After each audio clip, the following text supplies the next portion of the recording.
नमस्कार दोस्तों, मेरा नाम रीना शाह है और आपका स्वागत है मेरे चैनल मध्य हिमालय पर। आज की इस श्रृंखला में हम बताएंगे कि जब सिरमौर रियासत पर सन 1809 में रणजोर सिंह थापा ने सिरमौर रियासत को अपने कब्जे में ले लिया था, जिससे जौनसार भी उनके शासन के कब्जे में आ गया था। गढ़वाल रियासत पे सन 1803 ईस्वी में गोरखों ने आक्रमण किया और अपने कब्जे में ले लिया था। फर्क इतना है कि जौनसार पर उन्होंने केवल कम समय तक ही राज किया, क्योंकि यहाँ पर उन्होंने सन 1809 ईस्वी में अपने कब्जे में सिरमौर रियासत को लिया, जिससे जौनसार भी स्वतः ही गोरखों के कब्जे में आ गया था, क्योंकि जौनसार और सिरमौर एक ही रियासत के अंग हुआ करते थे।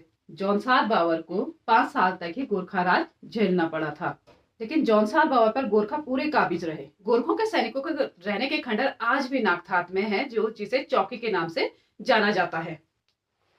चौकी नामक स्थान पर उनकी सैनिक चौकी थी। चूंकि उन्होंने कम समय यहाँ पर शासन किया तथा शासक रणजोर सिंह थापा जैतक में रहता था, इस कारण यहाँ ज्यादा हेरफेर नहीं कर सका।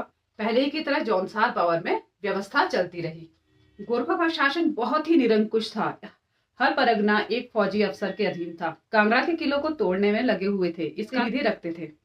जो परगने की आय हुआ करती थी उसे वेतन दिया जाता था। दीवान व फौजदारी अभियोगों का फैसला करते थे, वे मुकदमों की फीस लगाते थे। गोरखा अपने मामलों का निपटारा वह सिक्के उछाल कर किया करते थे। वह लगान भूमि की उपज के अनुसार नहीं लेते थे, बल्कि अपने इच्छा अनुसार वह लगान को वसूला करते थे। वह अपने को विजेता होने के कारण जनता को पशु तुल्य समझते थे तथा मनुष्य की जान का किंचित भी मूल्य उनको नहीं था। गोरखा लोग दास बनाकर लोगों को बेचा करते थे। 10 रुपए से लेकर 150 रुपए में वह लोगों को बेचा करते थे। गोरखों ने हिंदू रीति रिवाज को कुछ नुकसान नहीं पहुंचाया। धनिकों को लूटा करते थे। धनी लोग अपने धन को गाड़ दिया करते थे और गोरखों का इतना डर था कि स्त्रियां जंगलों और घरों में छिप जाया करती थी। जब कोई बहुत अधिक कठिन मामला गोरखों के पास आता था तो वह अपना सिक्का उछालकर उसका न्याय करते थे।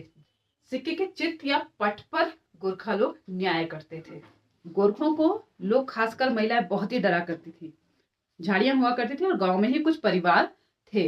एक मकान था जो काफी ऊंचा था। वहां 2 महिलाएं और एक वृद्ध महिला तथा उसकी पोती थी। दोनों घर के आंगन में काम कर रही थी। अचानक महिला ने गोरखों को आते देखा तो वृद्ध महिला ने अपनी पोती को घर के अंदर छुपा दिया और अंदर से दरवाजा लॉक करने के बाद घर में आग लगा दी थी। इतनी दहशत उन गोरखों ने जौनसार बावर में काबिज कर रखी थी। अत्याचार अगर बहुत अधिक बढ़ जाता है तो वहां की जनता उन्हें उनके शासन को खत्म करके रख देती है। तो अगर आपको मेरा ये वीडियो पसंद आता है तो प्लीज लाइक कीजिएगा, सब्सक्राइब कीजिएगा, शेयर जरूर कीजिएगा। नमस्कार।